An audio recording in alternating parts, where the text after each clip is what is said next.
In this video, I'm going to show you 3 exercises to help protect your knees for soccer. If you actually do the exercise, you'll build a stronger base, so your body can handle the game and help you reduce your risk of injury. And this is very important because most of the injuries in soccer, they don't happen out of nowhere. They happen when your body cannot handle the position you're in. So let's start with the first exercise. So the first exercise is going to be a squat with the band. And I want to be very clear. When I talk about squat, I'm not talking about the motion, the regular squat. I'm pretty sure that I'm talking to a smart person right here. And I need you to understand that squatting doesn't mean just going through the motion. You got to put intention on your exercise so you can actually activate the muscles. Because there's a big difference between squatting, just going through the motion, and actually squatting to activate the muscles, squatting to feel the muscles burning.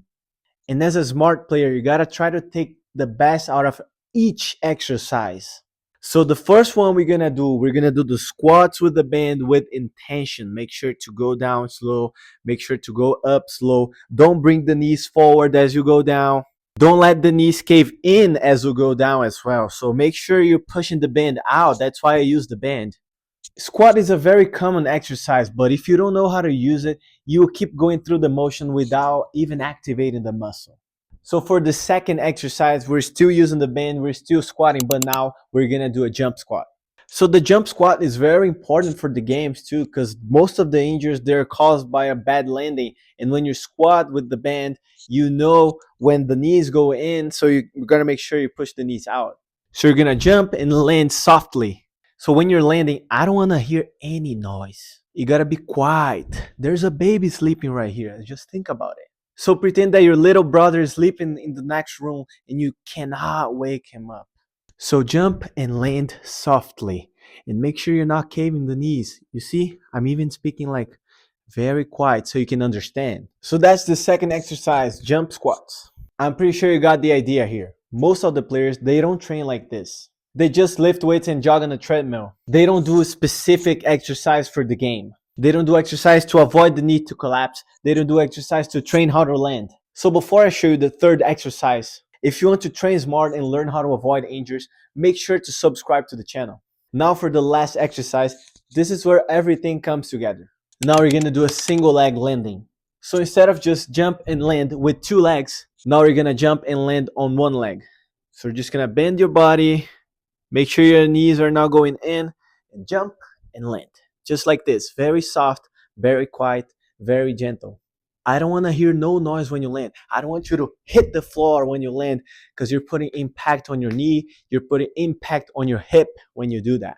So very quiet again. Go down, bend your body, bend your knee, and then once you accumulate that power, you jump and then you land. Very soft. Most of the ACL injuries happen when you're landing on 1 leg. That's why you gotta train that, because you're avoiding the need to go in, and that's the pattern. That's the pattern of injury. If you Google right now, just Google the pattern of the ACL injury, you're gonna see this movement: the hip going to the side, the knees collapsing in.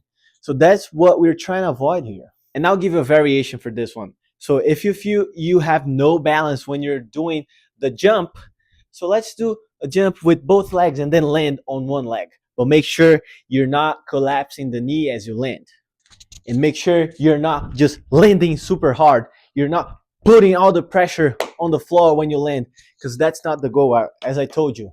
And I got a little bit excited here talking to you because I've seen so many players losing great opportunities, losing scholarships, losing a chance to sign a professional contract with clubs because of injuries like this that couldn't be avoided.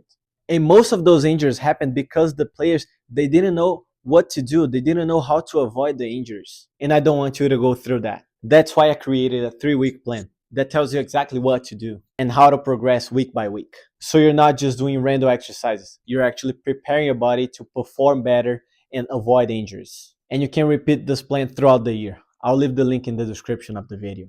The 3 exercises that I just showed you will definitely help you, but they're not the only thing that matters. Because if you're still doing the wrong things before training your games, you're still putting yourself at risk. So if you want to make sure that you're not doing something that's actually hurting your performance, watch this video next. I break down 1 common mistake that a lot of soccer players make and what you should be doing instead. You can watch it right here.